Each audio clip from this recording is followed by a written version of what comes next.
Hello, everybody. Welcome. Kemper Tones and Talks, episode 11, I guess, in season 4. Hello, Mr. Thomas Dill. How are you? I'm fine. Hi, Tom. Yeah, we I'm are curious. back in M-VAVE chocolate season, and I'm a little bit excited and nervous because I try to bring across what I found out about the thing on top of what we have discussed before, and I would like to show this to you as well. So I have to use my iPhone as a camera here, so bear with me if I make some switching mistakes. But the whole thing is, we discussed the nice. Can you see that? Yeah, the nice little chocolate M-VAVE, and now I have it as well. Thomas had it first, and it was pretty intriguing because it opened up so much stuff that I haven't been thinking about in terms of the flexibility and usability of the profiler player. And so I have got into this and found a nice setup for myself that makes it really, really easy to have the player ready for some performance. And you told me, as we were briefly touching base on this, that you had some issues after we went through the basics of the thing. I need to apologize because the morphing function, it was working when I, with the commands 50 to 54, to get the slots and pressing that bank number again here. So if you have number 1, is it number 1? No. Having A for slot 1, slot 2, and pressing, calling up slot 1, pressing the slot again will activate the morph sound. But when you press the slot the third time, it should go back to the original, the bass sound, but that wasn't working. You needed to go to the next one and then go back, and you have on slot A the bass sound. So this was is an issue with my concept, and Tom, you fixed this issue, and I'm really curious to learn about how to program that one. Yeah, and I sort of stumbled across how it works by coincidence because I was totally confused. But let's pedal back a little bit because what I've been thinking about was, I could have a little bit more control about the tones I need and also the gain stages I need, and we've been talking about this for a while already, and I was so happy because I could realize it basically completely with the little chocolate here. And by the way, on top of that, with one failure, I then was able to find this USB cable. It's a USB-C to USB-A cable. And it's a high power, whatever, super speedy data, whatever, cable for $10 from Amazon, and it's 5 meters long. Okay. So, which aside from having the little thing close to the player and use the player for switching and use this for switching on top of that, I can have a solution where I only use this for switching and have the player maybe in the little box where also my digital mixer would be if I would do some small shows. Mm-hmm. So I could have the player off stage floor and off beer spill area. Yeah. And for some major operations, I could quickly just, for a next song or whatever, next set, change bank or whatever by hand. But I could perform with everything here just with the small one. But for that one, indeed, was then, as I found out the morphing goes up, ramps up, and you're in high gain Wonderland. But then you have to stay in high gain Wonderland. Yes. No way back. So that was a little bit of a challenge. But I got in touch with Burkhard from Kemper, and he was telling me a lot of stuff about that you need to send basically a note on with the controller 50, and also then behind that a note off immediately. And I had no idea how I would do that with the control app to the chocolate thing. And let me see if you can see that. So I think it's possible to Yeah, see. you have two commands. Yes. I can put in the screenshot when you're watching this, people. So here on the screen. So I have two commands, and he said you need to send a note off at the same time, and I was afraid that this would take me into MIDI programming, whatever country, which I hate. But just by hitting this plus here, did I hit the plus? So just by hitting the plus here, you get another command option, and then if you hit in the arrow, you can put in some data here. And so I was able to, let's go back. Can you delete it? Easy? Okay, just by sliding, you can delete it as well. So what you can see here, I have CC51. That's the CC50 command with a value different than 0. Yes. So that's a note on status. And I put again, the second one is CC50 as well, with status 0, which is note off 0. Okay. And so if you hit that thing here twice, I can prove, let me see if that still works. But one question. Yeah? Which mode do you have activated on top of the screen? There are different modes. That's the advanced custom mode. No, for the MIDI command. For the MIDI command, you want to know some really special stuff. It's CC. Can you see that? Not that one. That's not that one. that's a white Can you go field. back to the previous screen? Okay. Or mode, single step, single bank of information. That's Okay, one. because I switched to the next one, these dual stuff. So you can do all that with a single step and using two commands. Yeah. Fine, okay.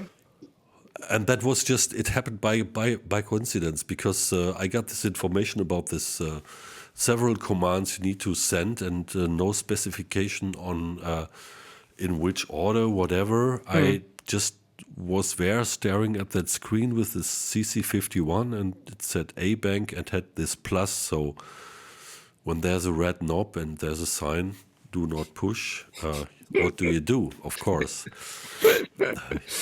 you push it. So Always. I hit the plus, and then you have the two commands, and that works really nice, because I can show you right now.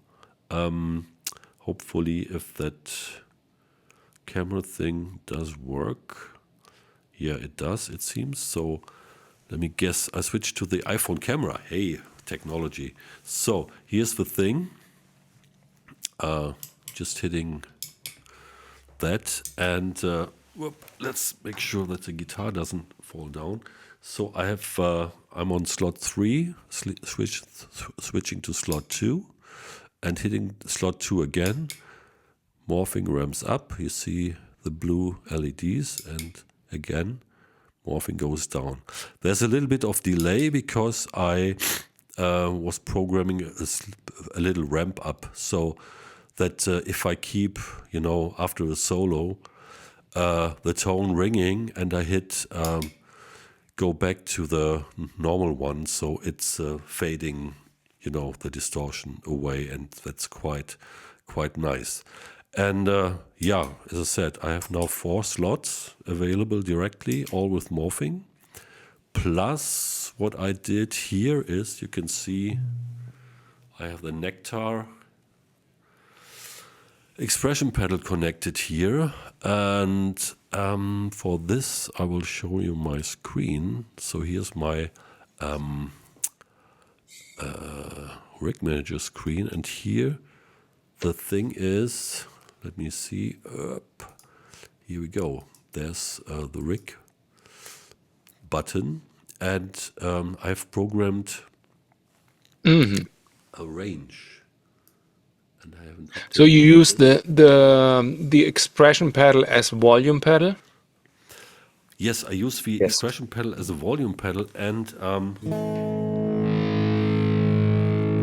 let's see, where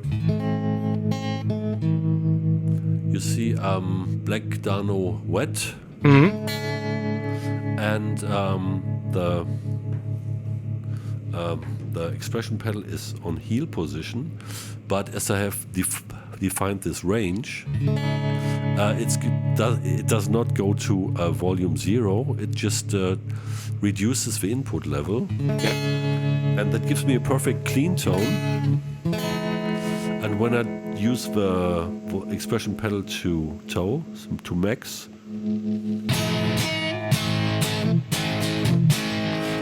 I'm back to the regular input value.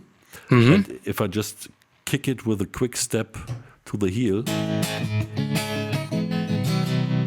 I'm back to the clean mode. Let me just switch it over here. So maybe, okay.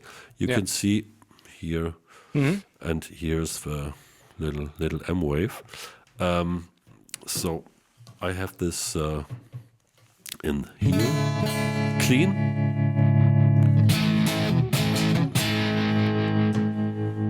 clean again, and everything in between. and if I want to do some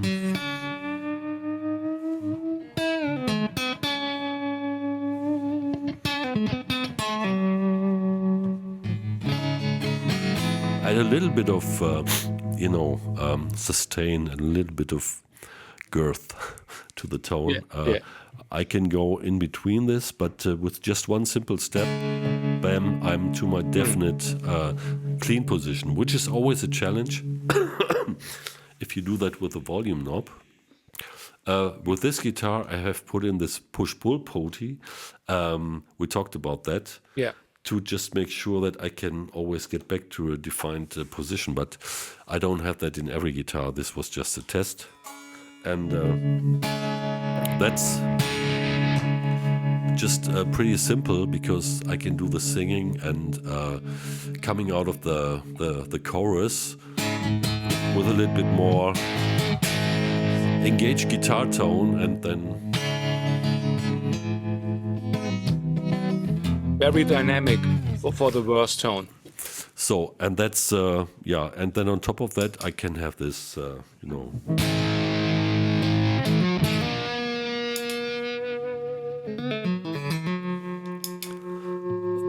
morphing, and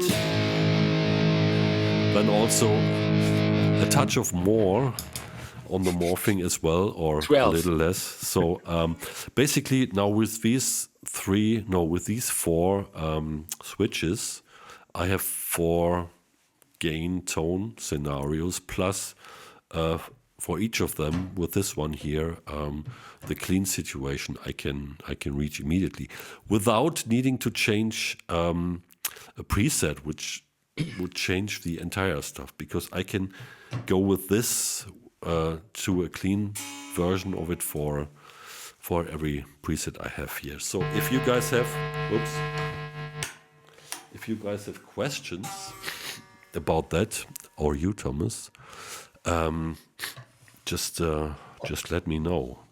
And having this now with the 5-meter cable, I can have this little pedal expression pedal scenario directly at my feet, where I have the microphone, and then 3-4 meters away, but maybe just 2 meters, I can have my digital mixer, and where there is the player as well. Yeah.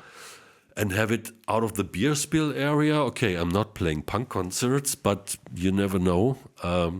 People are getting crazier by the hour sometimes. But no, I'm just joking. But you save a lot of, copper and weight and space as well, because now I can just take 2 short patch cables from the player into my mixer. Yeah. And have the power supply in there as well, together with the mixer, and have just one cable that I need to go to the mains. And I don't have crappy stage front with. And you don't need a power socket on the stage floor. For small clubs, it's perfect. And what I often think, it's a simple setup.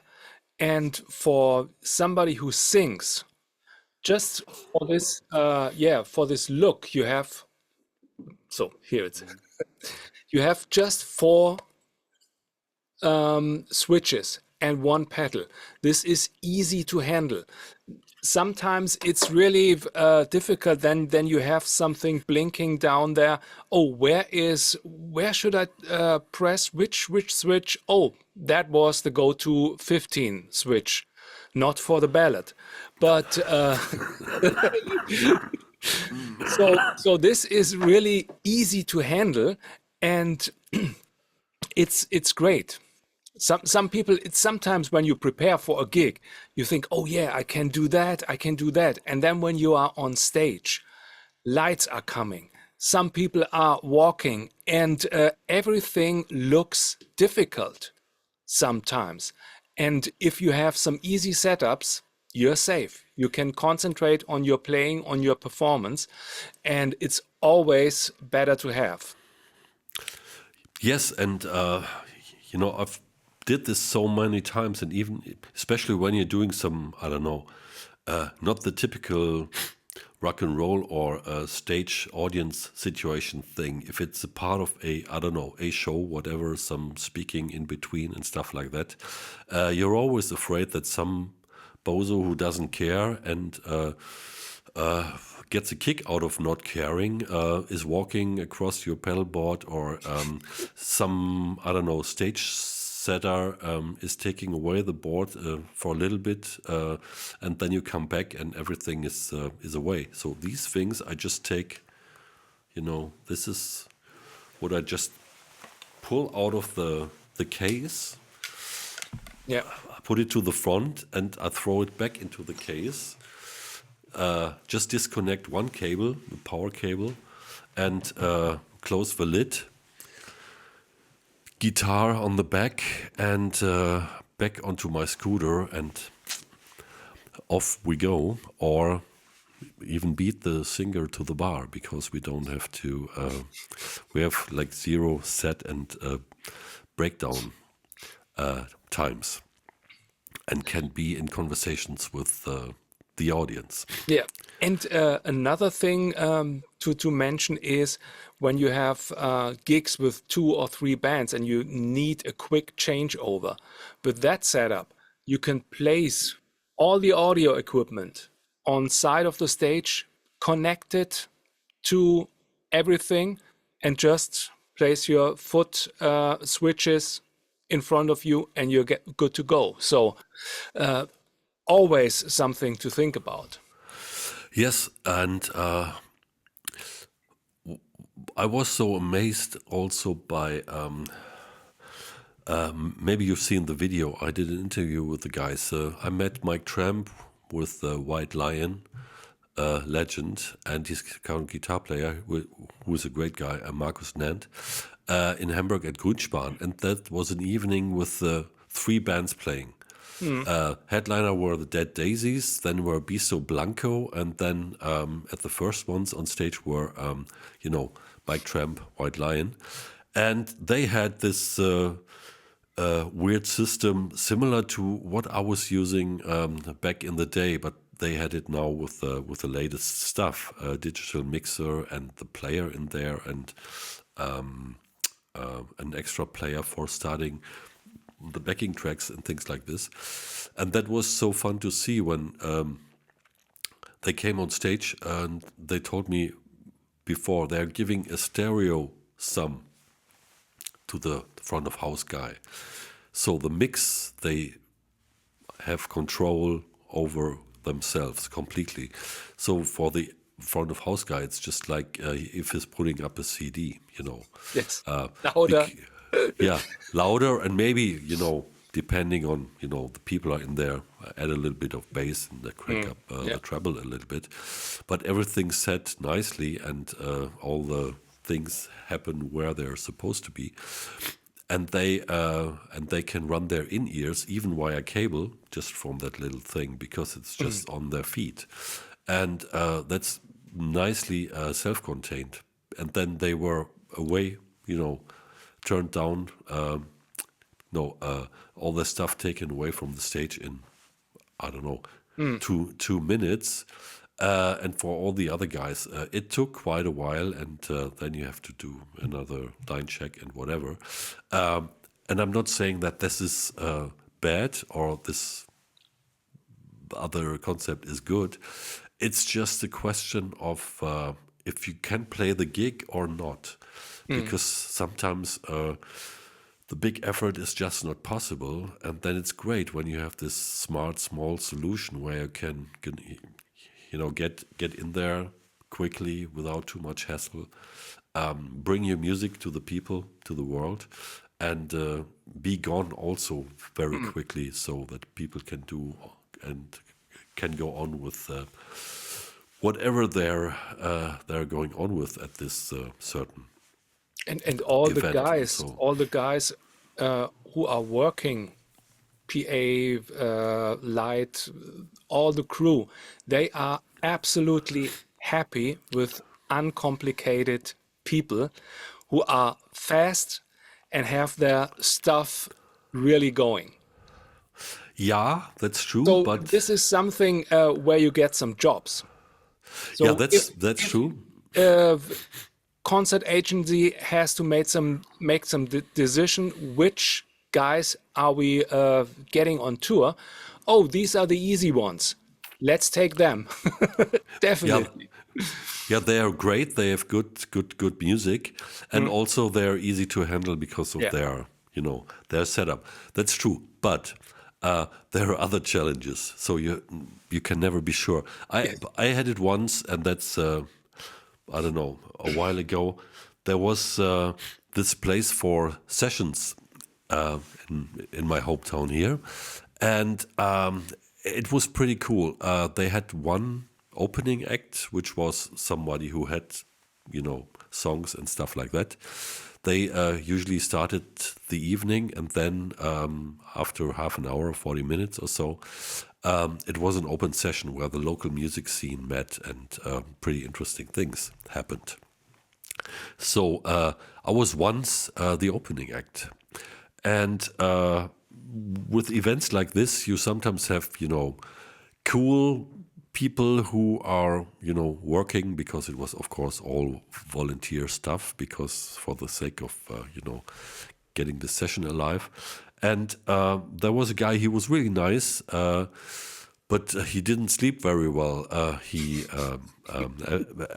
admitted even pretty early, and was quite confused that I gave him also, the stereo sum. And I said, just check it over the PA, everything else I'm doing, and also put my stereo sum into the monitors, and it should be fine. Okay, it was all fine. And then the whole thing started. I went up and started to play, and it sounded really great on stage. But when I got down after 30 minutes, I realized, because people told me, that there have been a lot of discussion and debates with the guy, or not even with the guy, because he was standing at the mixing desk like this and chatting to somebody, and he sort of forgot or didn't realize that he should have Turn the master on. turned the faders a little bit higher up than the in-between music that was playing. And he didn't realize that, because for him it was uncomfortable, because he was in a conversation all the time and he was saying, no, leave me alone. We're talking. So that's the downside. When you're on your own, you don't have, somebody who's, checking what's happening, if it's all right, what's reaching the audience. So somebody who could make sure that the sound engineer is properly opening up the faders There are many is mistakes to crucial. make. So, not that it's a common thing to happen, but be aware. Yeah. So that's a little bit up. That's a little update on this this little thing, which is really convenient, and it's just amazing. It was the $44, and it just worked out of the box. What I had to do is, you see, by the way, I taped Yeah, the lights. the LEDs here, because when it's dark, I found out it's over shining, and if you're wearing glasses or so, then it's difficult to see the middle thing where you can determine, okay, which switch is where. So there was no possibility to dim the lights in the app, so that would be something. So I had to tape it. Yeah, but then also to move on here, you also basically prepared for the next step regarding the M-VAVE chocolate. But one thing, if you're interested in this thing here, the setup with the clean tones and the levels, and so of course let me know. I could update this thing on the Rig Exchange as well. So just leave some comments, please. But now, yeah, to Thomas, because you had some other thing you wanted to achieve with the M-VAVE, and you realized that it's not possible with this model. Yes. And then you learned that there's even another model available. Yes, the Plus, M-VAVE Plus. We had a comment from somebody. We read the comments and we take care of you. So I ordered the M-VAVE Chocolate Plus. It will, I think, arrive here next week. And so I will prepare how to program these Chocolate Plus. There is the ability that you can program the combo switches, and then it will be really fine to change stuff, change rigs or switching effects on and off, and getting more out of the combination profiler player and this M-VAVE Chocolate. And another comment was that I should show, or we should show, how to use the mission pedal, the Kemper mission pedal with a switch and the pedal in conjunction with the profiler player. And I will do that also using then the M-VAVE Plus switch. So we will prepare another video for you to explain these upgraded stuff. And I think then we can have with the M-VAVE and the player and one pedal the same stuff as with the profiler stage, so the switching options. Yeah, we will do that in the next season or next time. Yeah, cool. Looking forward to this, because then maybe first of all I will have my my act together based on this setup here, and we'll have made some experiences by just playing here my old song stuff with amazing new sound and convenient controllability. And then I might have some new demands, of course, so that might come in handy. What you found out then, Yes. so maybe I can even upgrade there. And there was something else that came to my mind. Yeah, and then this whole thing is so in steady movement.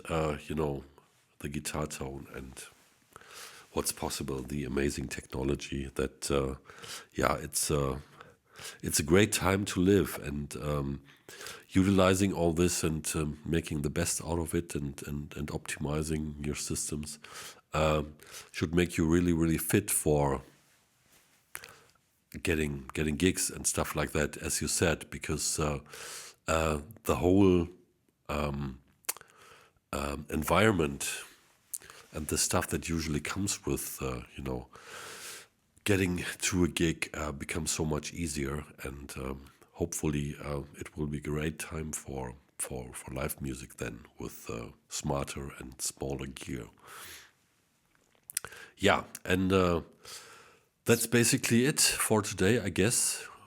Only if you have something to add, No, Thomas. Otherwise, we are really curious about what you're coming up with. me too. Definitely. And maybe, so please let us know. Because there are even bigger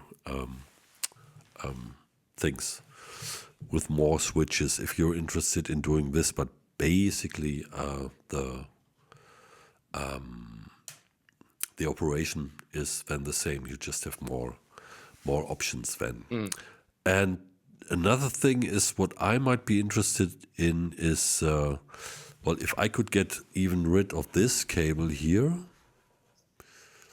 and this whole thing would work wirelessly, would be even more sexy. More easy. Yeah. But it should be reliable, and we would have to test this. So maybe that's something else we might look into. So I don't know what the go-to situation for this system for this would be. I've seen there are USB plugs. I think there are some USB plugs which you can which you put into the USB-A socket on the profiler player, and it's sending a Bluetooth, I think, some kind of wireless signal from the switch to this USB plug. Yeah, then it works the same. Just program it with the app and just lose the cable. I might have a look and let you guys know, and you, if you're interested. And because then these are supposed to work with this model here as well, right? Because it has Bluetooth. Yeah. It has this switch here. And this is wireless because it has this this power bank in here, because it's powering up when it's connected via Bluetooth, via USB. Happy days.